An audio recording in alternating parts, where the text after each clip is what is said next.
안녕하세요. 토요미스테리 디바제시카입니다. 여러분의 구독은 선택입니다. 전 계속해서 좋은 영상을 만들겠습니다. 때는 1941년 10월 17일 주말을 앞둔 금요일 저녁이었죠. 미국 콜로라도 덴버에 살고 있는 로스 부부가 이 이웃과 저녁 식사를 위해 음식을 준비하고 있었습니다. 부부가 초대한 사람은 바로 맞은편에 살고 있는 필립 피터스인데요. 2년 전 철도회사에서 은퇴를 한 필립은 아내 헬렌과 함께 평온한 노후 생활을 즐기고 있는 71살의 평범한 노인입니다. 평소에 온화하고 겸손한 성품 덕분에 주변 이웃들도 부부를 매우 좋아했죠. 그런데 한 달 전에 아내 헬렌이 넘어지면서 엉덩이 뼈가 다쳤고 장기간 병원에 입원을 하게 되는데요. 그러다 보니 이웃 사람들은 홀로 남은 이 필립 할아버지를 위해 종종 식사에 초대하곤 했습니다. 그리고 그날 저녁 로스 부부도 필립과의 식사 자리를 준비하고 있던 거였죠. 필립이 오기로 한 시각은 저녁 7시입니다. 그런데 웬일인지 그가 나타나질 않아요. 그렇게 시간이 10분, 20분, 30분 지나자 로스 부인은 뭔가 이상하다는 생각이 듭니다. 필립은 평소에 시간 약속을 굉장히 잘 지키는 사람이었거든요. 걱정이 된 그는 필립의 집에 가보기로 하는데요. 집 근처에 도착했을 때 이상하게도 집안의 불이 모두 컴컴하게 꺼져 있다는 걸 알아차렸습니다. 분명 집에 있다가 이곳으로 오는 거면 불이 켜져 있어야 할 텐데. 문을 두드렸지만 안은 조용했고 문은 굳게 잠겨 있었죠. 그래서 평소 알고 있던 뒷문을 통해 집 안으로 들어가 봅니다. 어둠 속에서 간신히 실내 전등을 켠 그녀의 눈에 보이는 것은 바로 피범벅이 된 채 쓰러져 싸늘한 주검이 된 필립이었습니다. 곧이어 경찰이 도착했고 조사해보니 필립은 무려 37번이나 흉기로 공격받은 흔적이 있었는데요. 필립의 몸 곳곳에는 노인이 저항을 한 흔적들도 남아있었습니다. 아니 도대체 누가 71살의 노인을 이렇게까지 공격했을까요? 강도요? 그렇게 단정짓기엔 좀 석연치 않은 점이 있습니다. 그 이유는 집안 곳곳에 귀중품이나 현금이 그대로 남아있었기 때문인데요. 그렇다면 혹시 원한에 의한 살인? 사실 평소 필립 씨의 이 성품이나 인간관계를 봤을 때 남한테 이렇게 해코지를 당할 만한 가능성은 희박해 보였습니다. 게다가 진짜 문제는 이 집에 외부인이 들어왔다라는 흔적이 전혀 없었다는 거죠. 그러니까 로스 부인이 들어와서 이 시신을 발견하기 전까지 집의 모든 문과 창문은 굳게 잠겨 있었습니다. 그렇다면 이건 말 그대로 밀실살인이라고 할 수 있을 텐데요. 경찰이 집안 곳곳을 살피던 중에 그나마 이상했던 건 2층 창고 천장에 가로 20cm, 세로 38cm 정도의 그 크지 않은 판넬이 붙어 있었다는 것 정도입니다. 하지만 워낙 단단하게 고정이 되어 있어서 경찰은 몇 번 두들겨 본 뒤에 그냥 지나치게 되죠. 의문의 밀실살인, 결국 필립의 시신을 최초로 발견한 로스 부인이 유력한 용의자로 지목됩니다. 물론 금방 혐의를 받긴 했지만 이후 수사는 진척이 없었죠. 미궁으로 빠졌고 이듬해 봄 수사는 잠정 중단됩니다. 그렇게 시간이 지나 병원에 홀로 남겨져 있던 필립의 아내 헬렌이 집으로 돌아오게 되는데요. 40여 년이 넘는 시간 동안 부부가 함께 희노애락을 나눈 이 집은 여전히 그대로였습니다. 다만 남편 필립이 영원히 돌아올 수 없다라는 사실이 헬렌에게는 커다란 슬픔이었겠죠. 헬렌은 수술 후유증으로 거동이 힘들었고요. 또 고령의 나이로 청각까지 약해졌기 때문에 주변 이웃에 사는 부인 2명이 그녀의 집에 머물면서 노인 헬렌을 보살피게 됩니다. 그런데 그러던 어느 날 이웃 중에 한 명이었던 에디스 클라크 부인은 평소처럼 헬렌의 식사를 준비해서 쟁반으로 옮겨두는데 이걸 이렇게 들어서 움직임이 불편한 헬렌에게 가져다 주기 위해서였습니다. 그러다가 잠깐 다른 집안일을 하려고 한눈을 팔았고 다시 주방으로 돌아왔는데 아니 분명 조금 전까지만 해도 여기 있던 음식들이 감쪽같이 사라진 것을 발견했죠. 혹시 헬렌이 직접 가져갔나? 라고 생각해서 물었지만 사실 헬렌은 몸이 좀 거동이 느리고 불편하기 때문에 그 짧은 시간 가져갔다라고 생각하기는 힘들었습니다. 헬렌 또한 결코 음식을 가져가지 않았다고 말했고요. 그때부터였을까요? 이 집에서는 기묘한 일이 계속됩니다. 현관에 뒀던 신문이 갑자기 사라지기도 했고요. 집안 곳곳에 놓인 물건들의 위치가 조금씩 달라지기도 합니다.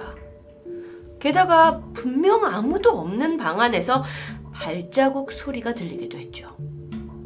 정말 소름 끼치는 건 야심한 밤 시간에 누군가 집안을 활보하는 것처럼 바닥이 삐걱거리는 소리가 들려오기도 했습니다.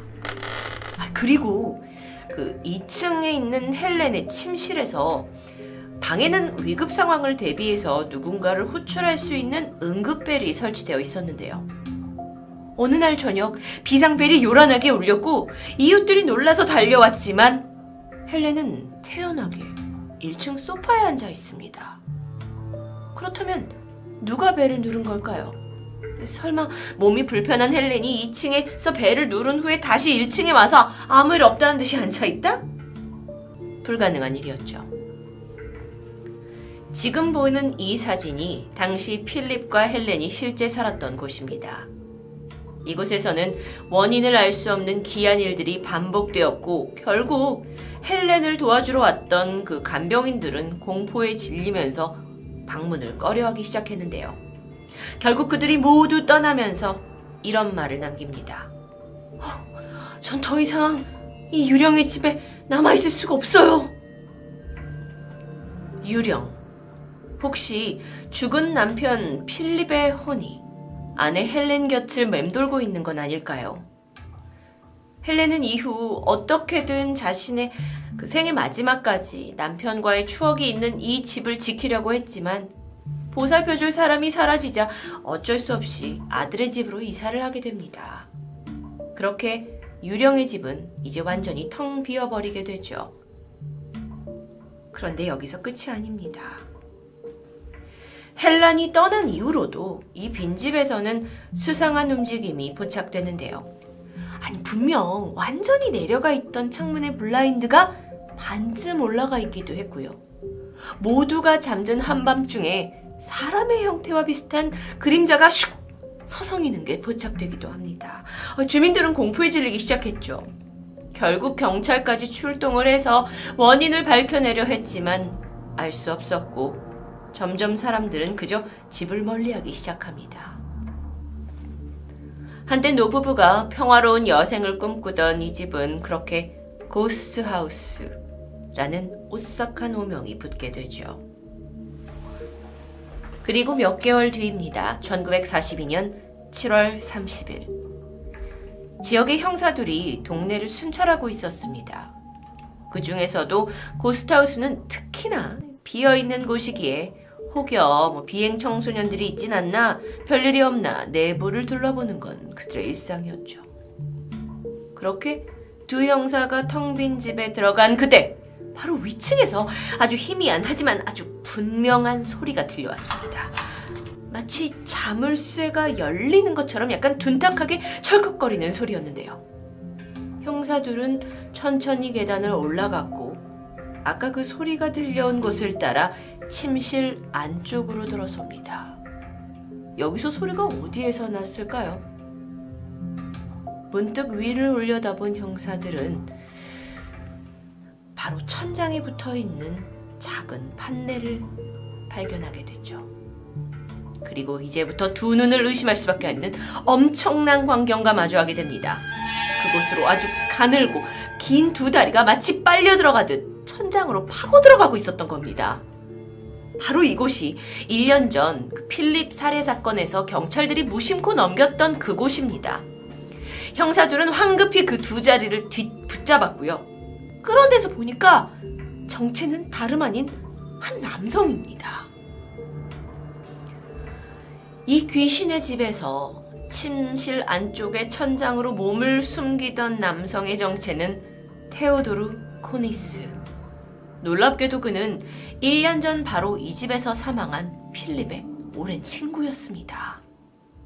30년 전 두 사람은 덴버의 기타 클럽에서 만나서 인연이 되었는데 이후 코니스가 지역을 떠났고 사업 실패와 불어나고 있는 빚 때문에 결국 노숙자 신세가 되고 말았는데요.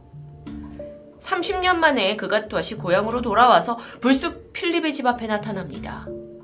그러고 갈 곳 없는 이런 약간 불쌍한 신세가 되자 필립 부부는 그를 거리낌 없이 따뜻하게 맞아주었고 대접하게 되죠. 그런데 이 코니스가 점점 필립에게 돈까지 요구하기 시작했습니다. 필립은 거절했죠. 사실 두 사람은 그렇게 돈 거래를 할 만큼 친한 사이는 아니었기 때문입니다. 그러던 중 1941년 9월 헬렌이 사고로 병원에 입원하게 되자 필립은 자주 집을 비웠고요. 이때 코니스는 필립이 없는 틈을 타서 몰래 그의 집에 침입하게 됩니다. 처음에는 단지 음식과 돈만 훔쳐나오려고 했죠. 그런데 그러다가 마침 필립의 침실에 다락방으로 올라가는 천장의 작은 입구를 발견하게 된 겁니다. 그리고는 영영 집 밖으로 나오지 않게 되죠. 그의 집 다락방에서 평생을 숨어 살기로 결심한 겁니다. 코니스는 필립이 집을 비우거나 깊이 잠든 사이에 다락방에서 기어나왔습니다. 그리고 음식을 훔쳐먹고 벽장에서 이어폰으로 라디오까지 챙겨 들으면서 그야말로 영화에서나 나올 법한 오싹한 은둔 생활을 이어나갔죠. 그러다 10월달 그날도 어김없이 필립이 집을 비웠다고 생각했고 코니스가 주방으로 기어 나왔는데 이때 마침 집에 있던 필립과 마주치게 된 겁니다. 놀란 필립이 경찰에 신고를 하겠다며 전화를 들었는데 코니스는 내 평생의 보금자리를 잃을지도 모른다는 생각에 망설임 없이 필립을 잔혹하게 살해하게 된 거죠. 그리고 아무 일 없다는 듯 그는 태연하게 손을 씻고 음식을 챙겨서 다시 다락방으로 올라갔습니다. 살인사건은 미궁에 빠졌고 이후 짐작하셨듯이 헬렌이 집에 돌아온 뒤 생겨난 여러 미스테리한 일들은 모두 코니스의 짓이라고 하면 이해가 되겠죠. 그렇다면 이 코니스가 무려 10개월이나 들키지 않고 숨어 지낼 수 있었던 이 다락방은 과연 어떤 곳이었을까요? 사진처럼 방이라고 부르기 좀 무색할 정도의 높이 90cm의 아주 비좁은 공간이었습니다. 실제 다락방 사진을 보고 계신데 얼핏 봐도 성인 한 명이 허리를 굽히고서 간신히 들어갈 수 있을 정도의 크기입니다. 이게 발견됐을 때 완전 오물하고 쓰레기로 뒤덮여 있었고요. 들어갔던 경찰 또한 악취를 참지 못해서 구토를 할 정도였다고 해요. 그러니까 도저히 정상적인 인간이 지낼 만한 공간이 아니었던 거죠. 그런데 어떻게 코니스는 여기서 견뎠을까요? 체포된 당시에 코니스는 몸무게가 34kg, 아주 야윈 상태였습니다. 하지만 키는 무려 180cm의 장신이에요. 아니, 신체가 좀 있는 분이 어떻게 여기서 그 1년 가까이 생활을 했는지 사람들은 놀라움을 감출 수 없었죠. 이 사건을 담당했던 한 형사가 이 안에서는 거미 정도 되어야 그런 곳에서 살 수 있을 것 같다라는 이야기가 퍼져나갔고 그때부터 사람들은 코니스를 덴버의 거미, 덴버의 스파이더맨이라고 부르기 시작했습니다. 무려 10개월 동안이나 남의 집 다락방에 숨어서 기괴한 생활을 한 코니스. 게다가 자신을 그렇게 따뜻하게 받아준 집주인 친구를 무참히 살해했다는 건 결코 쉽게 용서받지 않아야 할 텐데요. 코니스는 재판 끝에 종신형을 선고받습니다. 그런데 판결이 내려진 직후에 그가 남긴 말은 또 한 번 충격적이었죠. 코니스가 말하길, 아, 이제 더 좋은 집을 갖게 됐네요. 스파이더맨이라는 마치 영웅스러운 호칭이 전 왠지 불편하게 느껴졌습니다. 빈털터리인 자신을 맞아준 친구를 숙주로 삼아 끔찍한 죽음에 이르게 한 그에게 어쩌면 기생충이란 단어가 더 어울리지 않을까요? 토요미스테리 디바제시카였습니다.